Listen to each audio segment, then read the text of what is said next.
Mes chers amis, cette semaine, dans la paracha d'Ashavua, la paracha de Tzav, nous allons lire le verset Tzav et Aaron vet banav, les morts.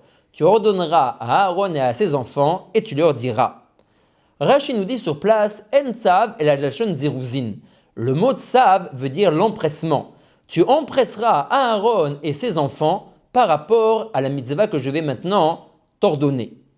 Quelle est donc cette mitzvah toute particulière qui méritait d'empresser Aaron et ses enfants? La Torah nous dit qu'il s'agit du korban ola. Il y a plusieurs sortes de korbanot. La majorité des korbanot qui sont apportés au Beth Amikdash, les Kohanim qui font le service au Beth Amikdash reçoivent une part de ces 10 korbanot, de ces 10 sacrifices. En revanche, le korban ola est complètement brûlé sur le misbéar et les Kohanim ne reçoivent absolument rien de lui. C'est la raison pour laquelle le Kohen qui sert au Beth Amikdash, quand il s'agit d'un korban ola et qu'il sait qu'il ne va rien recevoir de ce dit korban, peut avoir un peu de paresse par rapport au service qu'il va faire quant à ce korban ola. Et se dire de toutes les manières, quel intérêt moi j'ai par rapport à ce korban? Je ne vais absolument rien recevoir de lui, ni sa peau, ni son bassar, ni sa chair. Donc le Kohen peut être paresseux par rapport à ce sacrifice-là. La Torah nous dit donc qu'il nous faut empresser les Kohanim même par rapport à ce sacrifice. Il y a plusieurs catégories de mitzvot dans la Torah. Il y a des mitzvot que quand l'homme les accomplit, son corps jouit lui également de ces mitzvot. Comme par exemple, quand le Beth Amikdash était Kayam, le fait de manger le korban Pessah, c'est de la viande grillée, délicieuse. Donc là, par l'intermédiaire du kiyum de cette mitzvah de Horayeta qui est la achila du korban Pessah, le gouffre de l'homme, le corps de l'homme, jouit lui également de cette mitzvah. La même chose par rapport à la mitzvah de Onek Shabbat. Le fait de respecter le Shabbat par toutes sortes de mets onctueux. Là encore, le corps de l'homme jouit de cette mitzvah. La mitzvah également, qui est celle de manger le 9 Tishri, la veille de Yom Kippour.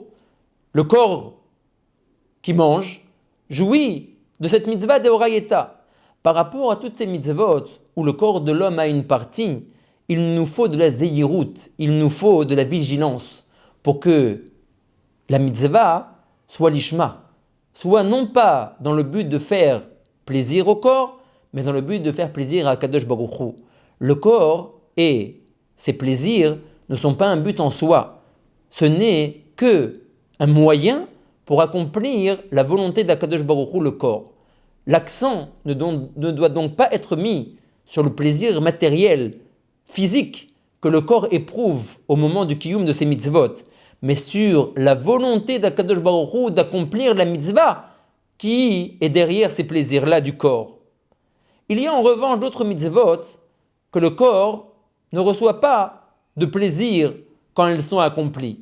Prenons l'exemple de la hanachat tfilin, le fait de mettre les tfilin chaque matin sur son bras et sa tête. Le corps ne reçoit absolument aucun plaisir corporel de cette mitzvah. La même chose par rapport à la mitzvah de mezouza, la même chose par rapport à la mitzvah de maraké, le fait de construire une rambarde autour du toit pour que personne chas v'shalom ne tombe, etc., etc. Bon nombre de mitzvot dans la Torah, le corps de l'homme n'en tire pas de plaisir. Là, par rapport à ces mitzvot, il nous faut de la zrizout, il nous faut de la liesse, il nous faut de l'empressement pour les accomplir, il nous faut de la simcha pour les accomplir. Parce qu'en effet, quand le corps de l'homme ne reçoit pas de plaisir de la mitzvah, l'homme, de son yetzer hara, est paresseux. Il se dit, mais puisque de toutes les manières, mon corps ne va pas jouir de cette mitzvah, quel est l'intérêt de la faire? Alors, il l'a fait en mnam, mais d'une manière paresseuse, d'une manière lourde. C'est là qu'intervient le tzivouï de la Torah et nous dit Tzav et Aaron, ordonne à Aaron ve'en tzav et la lachon ziruzin, que même ces mitzvot-là, nous devons les faire avec liesse, avec simcha, avec empressement, parce que le Ben Israël sait que le but de la mitzvah, ce n'est pas le plaisir de son corps. Le but de la mitzvah, c'est de répondre à notre Créateur qui nous a demandé de faire cette mitzvah-là. C'est là tout le but de la vie d'un Ben Israël. Faire plaisir à Kadosh Baruch Hu, qui lui a ordonné de faire cette mitzvah-là. Et non pas de faire plaisir à son corps. Tzav et Aaron vet banav, les morts. même Shevet Keuna, qui était à un très haut degré de spiritualité, pouvait se réveiller en eux à un certain moment, cette paresse, quand ils devaient apporter un korban duquel eux-mêmes n'allaient pas avoir part. Donc la Torah nous dit, Tzavet Aaron, empresse-les, que même ces corbanotes-là, ils les fassent avec simcha, avec liesse, avec fougue, avec ratson tov. Nos Mekoubalim nous enseignent que la mitzvah a plusieurs strates. Effectivement, il y a l'acte en lui-même, il y a la parole prononcée par l'homme au moment de la mitzvah, il y a sa pensée, et il y a sa simcha, son empressement, au moment où il fait la mitzvah.